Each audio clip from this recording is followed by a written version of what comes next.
Did you know that there's a Hindu temple in Kauai? Kauai Aadheenam, or Kauai's Hindu monastery, is located in the mountains of Kapaa. It's free to visit daily between 9 a.m. and 12 p.m. at the time of this video. The practitioners here practice Shaiva Siddhanta, or a form of Hindu god Shiva worship that's practiced in South India and Sri Lanka. The land on which the temple and monastery reside is huge. 382 acres with two temples, the Kadavul Temple and Iraivan Temple. The Kadavul Temple is a Nataraja Temple. Nataraja is a form of Lord Shiva as the Lord of Dance. Nata in Sanskrit means dance and Raja means Lord. In this Nataraja form, Lord Shiva oversees the dance that is the cycles of death and rebirth of the cosmos.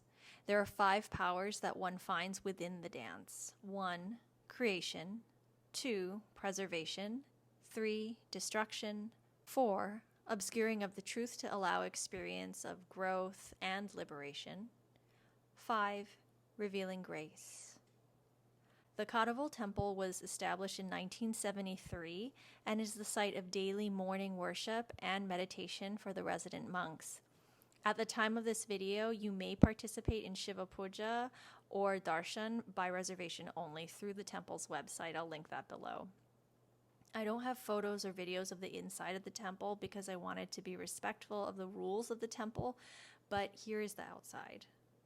On the outside of the temple is Nandi the bull, which was carved out of a single stone and weighs 32,000 pounds. Nandi is the sacred bull of Lord Shiva.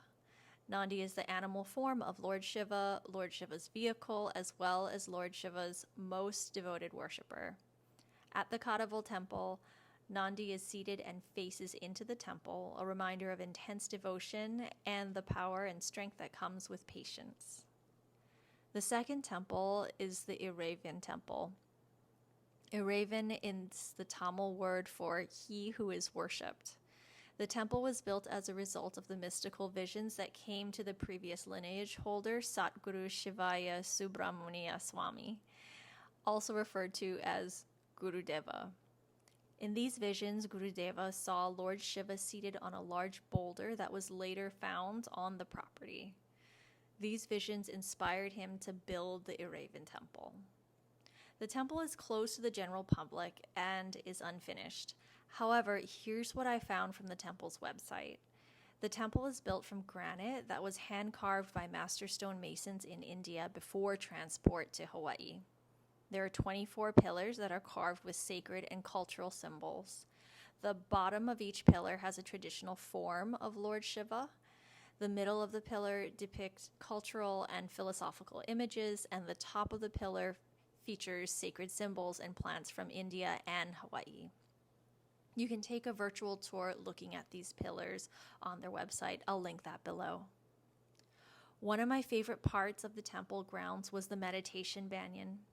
The banyan tree was planted in 1929 and is believed by Hindus to be a living symbol of eternal life. Within the banyan tree is a path that leads to a statue of Lord Shangmuga, the deity of yoga, spiritual effort, and healing, with 6 carved stones for you to sit and meditate. Some of the stones have chairs on them, so people can choose to sit on a chair if sitting on the ground isn't your thing. Seekers ask for Lord Shangmuga for blessings in their inward journey. Very appropriate for meditation. I love sitting at the meditation banyan. The property is very peaceful, and on the first day of my visit, I felt a very big opening in my heart.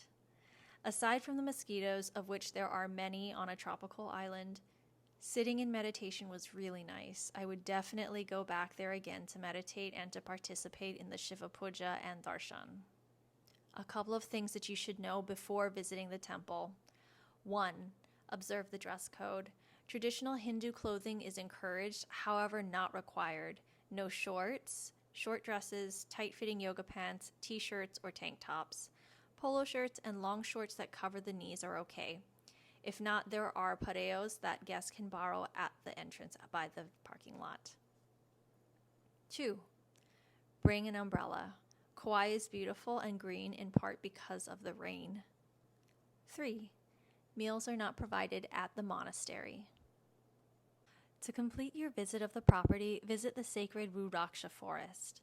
I'll post a video of that part of my visit soon. Full disclosure, I do not practice Hinduism and by no means am an expert, so some of the historical and cultural information that I have above is from what I researched on the topic. 10 out of 10 recommend visiting this Hindu monastery and temple. It's very peaceful and is a great place for introspection and hopefully liberation.